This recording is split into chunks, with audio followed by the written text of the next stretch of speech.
أعوذ بالله من الشيطان اللعين الرجيم بسم الله الرحمن الرحيم اللهم صل على سيدنا ومولانا محمد النبي الأمي وعلى آله وصحبه وبارك وسلم إلى يوم الدين۔ پارہ نمبر 15 سورہ بنی اسرائیل۔ آج کا ہمارا سبق آیت نمبر 85 سے ہے، 85 سے۔ آئیے چلتے ہیں تلاوت کلام الرحمن کی طرف۔ وَيَسْأَلُونَكَ عَنِ الرُّوحِ قل الروح من أمر ربي وما أوتيتم من العلم إلا قليلا ولئن شئنا لنذهبن بالذي أوحينا إليك ثم لا تجد لك به علينا وكيلا إلا رحمة من ربك إن فضله كان عليك كبيرا قل لئن اجتمعت الإنس والجن على أن يأتوا بمثل هذا القرآن لا يأتون بمثله ولو كان بعضهم لبعض ظهيرا وَلَقَدْ صَرَّفْنَا لِلنَّاسِ فِي هَذَا الْقُرْآنِ مِنْ كُلِّ مَثَلٍ فَأَبَى أَكْثَرُ النَّاسِ إِلَّا كُفُورًا۔ تجوید کے حوالے سے ہم ادغام کی اقسام پڑھ رہے تھے۔ ادغام کی 3 اقسام تھیں: ادغام مثلین، ادغام متجانسین، ادغام متقاربین۔ ادغام مثلین کی تعریف ہم پڑھ چکے تھے کہ جب دو ہم نام یا ہم شکل حروف ایک جگہ اکٹھے آ جائیں، ان میں سے پہلا ساکن اور دوسرا متحرک ہو تو پہلے کا دوسرے میں ادغام کر دیتے ہیں۔ آج ہم پڑھیں گے ادغام متجانسین۔ دو ہم مخرج یعنی ایک ہی جگہ سے ادا ہونے والے دو حروف اکٹھے آ جائیں یا ایک لفظ یا الگ الگ کلمہ میں وہ دو حروف آ جائیں، پہلا حرف ساکن اور دوسرا متحرک ہو تو اس وقت بھی ادغام کا قاعدہ استعمال ہوگا۔ مثلا قالت طائفۃ، قالت علیحدہ ہے، طائفہ الگ ہے، تو پہلے کلمہ میں تا، الف با تا ثا، یہ جو تا ہے پہلے کلمہ میں، اور دوسرے میں تو موٹا کر کے جس کو ادا کریں گے، ان دونوں کا مخرج یعنی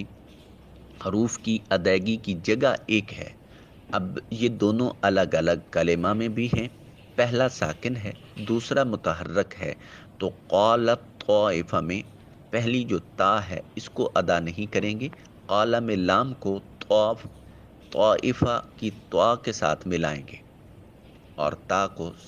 جو ہے وہ چھوڑ دیں گے۔ اسی طرح سورہ الکافرون میں عبدتم، یہ دال اور تا یہ قریب المخرج ہیں، تو دال ساکن ہے اور تا کے اوپر جو ہے وہ حرکت ہے، پہلا ساکن دوسرا متحرک، تو پہلے کا دوسرے میں ادغام کر دیں گے۔ اور عبد تم نہیں پڑھیں گے، عبد تم پڑھیں گے، اس کو ادغام متجانسین کہا جاتا ہے۔ آئیے چلتے ہیں حصۃ الترجمہ اور تفسیر کی طرف۔ ارشاد فرمایا وَيَسْأَلُونَكَ، سَأَلَ يَسْأَلُ کا مطلب ہوتا ہے سوال پوچھنا، وہ آپ سے پوچھتے ہیں عن الروح، روح کے متعلق، قل محبوب فرما دیجئے الروح، روح من امر ربی، یہ میرے رب کا امر ہے، وما اوتیتم من العلم الا قلیلا، وا اور ما جو اوتی تمہیں عطا کیا گیا، من العلم علم سے، الا مگر ہاں، قلیلا تھوڑا سا، تمہیں جو علم عطا کیا گیا ہے یہ تھوڑا سا ہے۔ اور یہ کفار آپ سے روح کے متعلق سوال کرتے ہیں، فرما دیجئے روح میرے رب کے امر سے ہے اور تمہیں بہت تھوڑا سا علم عطا کیا گیا۔ اس آیہ مقدسہ کے متعلق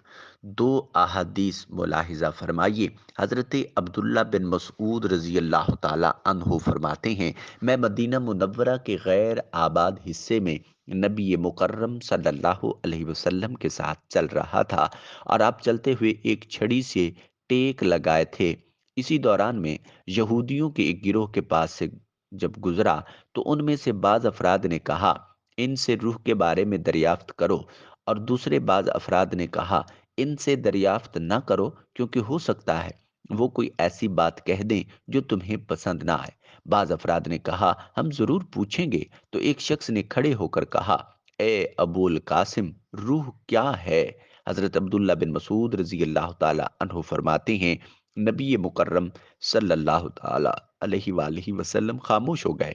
تو میں نے کہا، آپ کی طرف وحی کی جا رہی ہے۔ میں کھڑا رہا، اور جب وہ کیفیت ختم ہوئی تو تب تاجدار کائنات صلی اللہ علیہ وسلم نے یہ آیہ مقدسہ تلاوت فرمائی، وَيَسْأَلُونَكَ عَنِ الرُّوحِ، اور تم سے روح کے متعلق پوچھتے ہیں، قُلِ الرُّوحُ مِنْ أَمْرِ رَبِّي، تم فرماؤ روح میرے رب کے حکم سے ایک چیز ہے، اور اے لوگو تمہیں بہت تھوڑا علم دیا گیا ہے۔ حضرت عبداللہ بن عباس رضی اللہ تعالی عنہما فرماتے ہیں، قریش نے یہودیوں سے کہا، ہمیں کوئی ایسی بات بتائیں جسے ہم اس شخص یعنی محمد مصطفیٰ صلی اللہ علیہ وآلہ وسلم سے پوچھیں۔ انہوں نے کہا، ان سے روح کے بارے میں پوچھو۔ قریش نے آپ سے دریافت کیا تو اللہ رب العزت نے یہ آیت کریمہ نازل فرمائی۔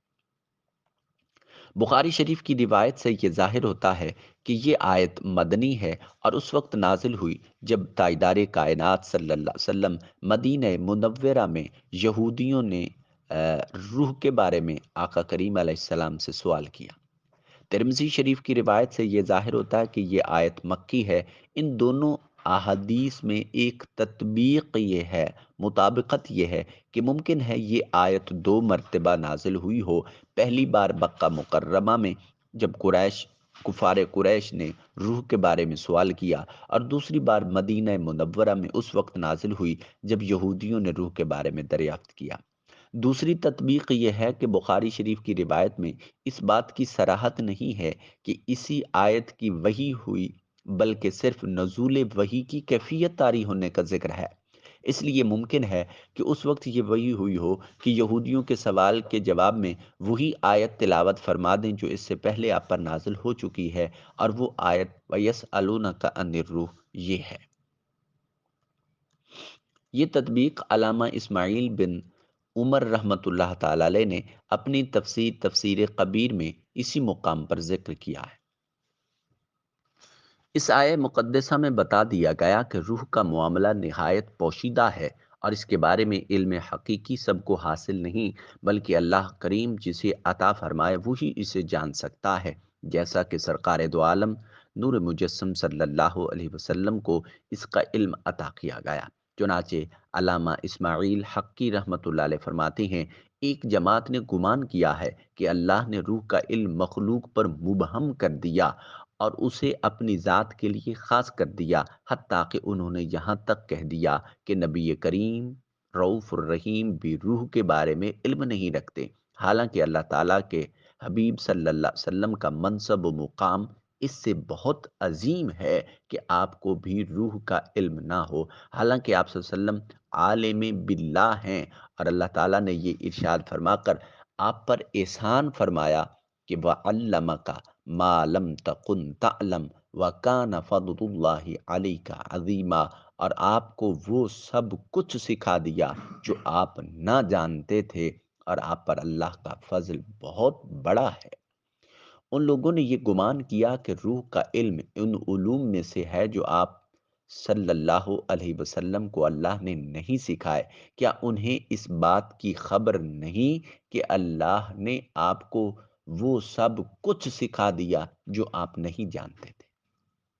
اسی طرح علامہ بدر الدین عینی رحمۃ اللہ علیہ فرماتے ہیں، سید المرسلین خاتم النبیین صلی اللہ علیہ وسلم کا منصب بہت بلند ہے۔ آپ صلی اللہ علیہ وسلم اللہ رب العزت کے حبیب اور اس کی مخلوق کے سردار ہیں۔ اور یہ کیسے ہو سکتا ہے کہ تاجدار رسالت کو روح کے بارے میں علم نہ ہو، حالانکہ اللہ نے آپ صلی اللہ علیہ وسلم پر یہ ارشاد فرما کر احسان فرمایا کہ اے حبیب صلی اللہ علیہ وسلم، آپ کو وہ سب کچھ سکھا دیا جو آپ نہ جانتے تھے، اور آپ پر اللہ کا بہت بڑا فضل ہے۔ پھر ارشاد فرمایا وما اوتیتم من العلم الا قلیلا، اے لوگو تمہیں بہت تھوڑا علم دیا گیا۔ علامہ اسماعیل حقی رحمۃ اللہ علیہ فرماتے ہیں علم حادث اور علم قدیم کے مقابلے میں یہ علم تھوڑا ہے، کیونکہ بندوں کا علم متناہی یعنی ایک انتہا تک ہے، اور اللہ رب العزت کے علم کی کوئی انتہا نہیں، اور متناہی علم غیر متناہی علم کے مقابلے میں ایسا ہے جیسے اس عظیم سمندر کے مقابلے میں ایک قطرہ ہو جس کی کوئی انتہا نہیں۔ ایک بزرگ فرماتے ہیں اولیاء رحمہ اللہ تعالی علیہم کا علم انبیاء علیہم الصلاۃ والسلام کے علم کے مقابلے میں ایسا ہے جیسے 7 سمندروں کے مقابلے میں ایک قطرہ ہو، اور انبیاء علیہم الصلاۃ والسلام کا علم تاجدار کائنات حضور نبی اکرم صلی اللہ علیہ وسلم کے مقابلے میں ایسے ہے جیسے 7 سمندروں کے مقابلے میں ایک قطرہ ہو، اور ہمارے نبی کریم رؤوف الرحیم صلی اللہ علیہ وسلم کا علم اللہ رب العزت کے علم کے مقابلے میں ایسے ہے جیسے 7 سمندروں کے مقابلے میں ایک قطرہ ہو۔ تو وہ علم جو بندوں کو دیا گیا فی نفس ہی اگرچہ کثیر ہے، لیکن اللہ رب العزت کے علم کے مقابلے میں بہت تھوڑا ہے۔ پھر ارشاد فرمایا والا ان، اور اگر شئنا ہم چاہیں لنذهبن ہم ضرور لے جائیں بالذی وہ جو اوحینا ہم نے وحی کیا الیک آپ کی طرف، ثم پھر لا تجدو نہیں پائے گے لکا آپ بہی علم اس کے ساتھ علینا ہم پر وکیلا کوئی وکالت کرنے والا۔ اور اگر ہم چاہیں تو اس کتاب کو جو ہم نے آپ کی طرف وحی فرمائی ہے لوگوں کے دلوں اور تحریری نسخوں سے محو فرما دیں، پھر آپ اپنے لیے اس وحی کے لے جانے پر ہماری بارگاہ میں کوئی وکالت کرنے والا بھی نہیں پائیں گے، اللہ مگر رحمہ رحمت من ربک آپ کے پروردگار کی طرف سے، انہو ان بے شک فضلہ اس کا فضل کانا ہے علیک آپ پر کبیرہ بہت بڑا، مگر یہ کہ آپ کے رب کی رحمت ہم نے اسے قائم رکھا، بے شک یہ آپ پر اور آپ کے وسیلہ سے آپ کی امت پر اس کا بہت بڑا فضل ہے۔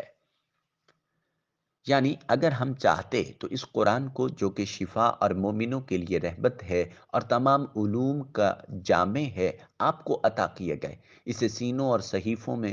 محب فرما دیتے، پھر آپ کوئی وکیل نہ پاتے جو ہماری بارگاہ میں آپ کے لیے اس قرآن کو لوٹا دینے کی وکالت کرتا، لیکن آپ کے رب کی رحمت ہے کہ اس نے قیامت تک اسے باقی رکھا اور ہر طرح کی کمی بیشی اور تبدیلی سے محفوظ فرمایا۔ یہ اللہ کا احسان در احسان ہے کہ اس نے پہلے قرآن نازل فرمایا، احسان عظیم کیا، پھر اسے محفوظ فرمایا، احسان عظیم کیا، پھر قیامت تک باقی رکھا، یہ احسان فرمایا۔ اے حبیب مکرم شفیع دو عالم صلی اللہ علیہ وسلم، بے شک تمہارے اوپر اللہ رب العزت کا بڑا فضل ہے کہ اس نے آپ پر قرآن کریم نازل فرمایا، آپ کو تمام بنی آدم کا سردار اور خاتم النبیین کیا، اور مقام محمود سے سرفراز فرمایا۔ علامہ احمد ساوی رحمۃ اللہ علیہ نے اس آیت کے معنی یہ بیان کیے ہیں کہ اے لوگو قرآن کے احکام پر پابندی سے عمل کرو اور اس میں کمی کرنا چھوڑ دو، کیونکہ ہم اسے تمہارے سینوں اور صحیفوں سے لے جانے پر قادر ہیں، لیکن قیامت آنے تک اسے باقی رکھنا ہماری تم پر رحمت ہی ہے، اور جب قیامت قریب آئے گی تو ہم اسے سینوں اور صحیفوں سے محو کر دیں گے۔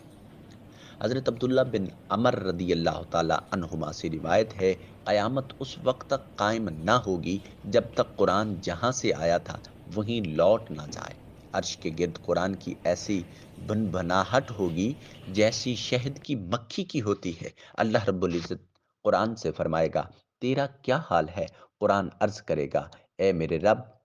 میں تیرے پاس سے گیا اور تیری ہی طرف لوٹ کر آیا ہوں،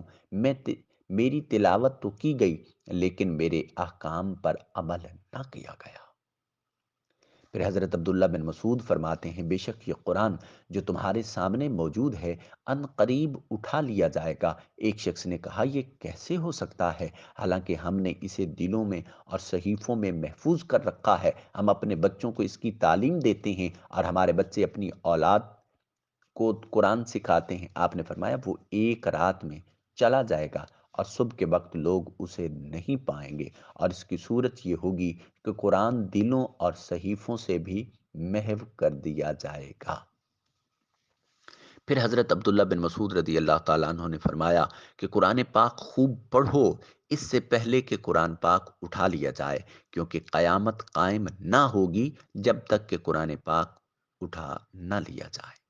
اللہ رب العزت ہمیں قرآن پاک کی تلاوت کرنے، اسے سمجھنے اور اس کے احکامات پر عمل کرنے، دوسروں تک پہنچانے، اپنی اولاد کی تربیت کرنے اور اپنے قریبی رشتہ داروں کو اس کی ترغیب دلانے کی توفیق مرحمت فرمائے۔ پھر ارشاد فرمایا، قل محبوب فرما دیجیے، لا ان اجتماعت الانس، اگر جمع ہو جائیں انسان والجن اور جن، ان یاتو اللہ اس بات پر کہ ان یاتو وہ لے آئیں، بمثل ھذا القرآن اس قرآن کی مثل، تو لا یاتون بمثلہ اس کی مثل نہیں لائیں گے۔ وَلَوْ كَانَ بَعْضُهُمْ اگرچہ ان کا بعض لِبَعْضٍ ظَہِیرًا ایک دوسرے کے لیے مددگار بھی بن جائے۔ فرما دیجئے اگر تمام انسان اور جنات اس بات پر جمع ہو جائیں کہ وہ اس قرآن کے مثل کوئی دوسرا کلام بنا لائیں گے، تو بھی وہ اس کی مثل نہیں لا سکتے، اگرچہ وہ ایک دوسرے کے مددگار بن جائیں۔ یعنی اگر تمام جن و انس اس بات پر متفق ہو جائیں کہ فصاحت و بلاغت، حسن ترتیب، علوم غیبیہ اور معارف الہیہ وغیرہ میں سے کسی کمال میں قرآن کے برابر کوئی چیز لے آئیں تو وہ ایسا نہیں کر سکیں گے۔ مشرقین نے کہا تھا کہ ہم چاہیں تو اس قرآن کی مثل بنا لائیں۔ اس پر یہ آیت کریمہ نازل ہوئی۔ اللہ تبارک و تعالیٰ نے ان کی تکذیب کی کہ خالق کے کلام کی مثل مخلوق کا کلام ہو ہی نہیں سکتا، اگر وہ سب باہم مل کر کوشش کریں، جب بھی ممکن نہیں کہ اس کلام کی مثل لا سکیں۔ چنانچہ ایسا ہوا، تمام کفار عاجز ہوئے اور انہیں رسوائی اٹھانا پڑی، وہ ایک سطر بھی قرآن کے مقابلے میں بنا کر پیش نہ کر سکے۔ وَلَقَدْ اور البتہ تحقیق صرفنا ہم نے مختلف طریقوں سے پھیر پھیر کر، بدل بدل کر،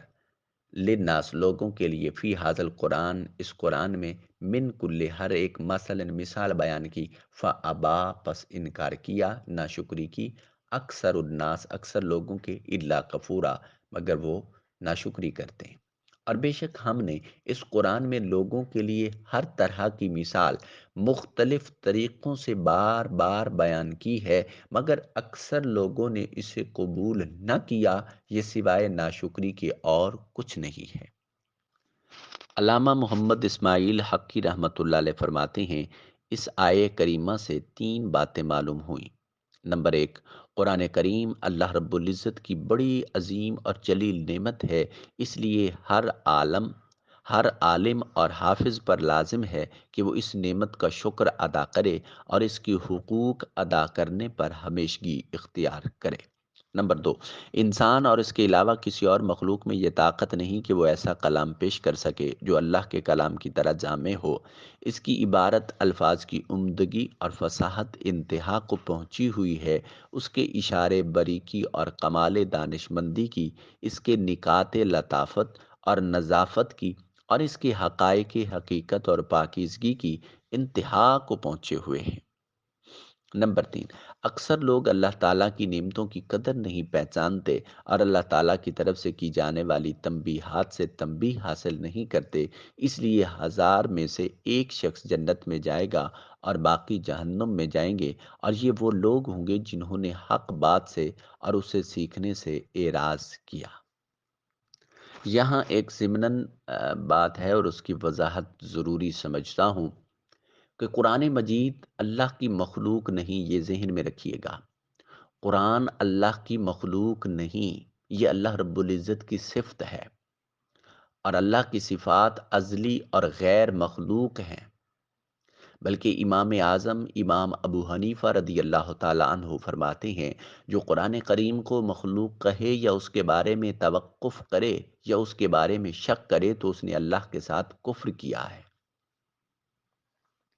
یہ اللہ کا کلام ہے اور کلام متکلم کی صفت ہوا کرتا ہے، لہٰذا صفت موصوف سے جدا نہیں ہوتی۔ تو اس ضمن میں قرآن جب اللہ کی صفت ہے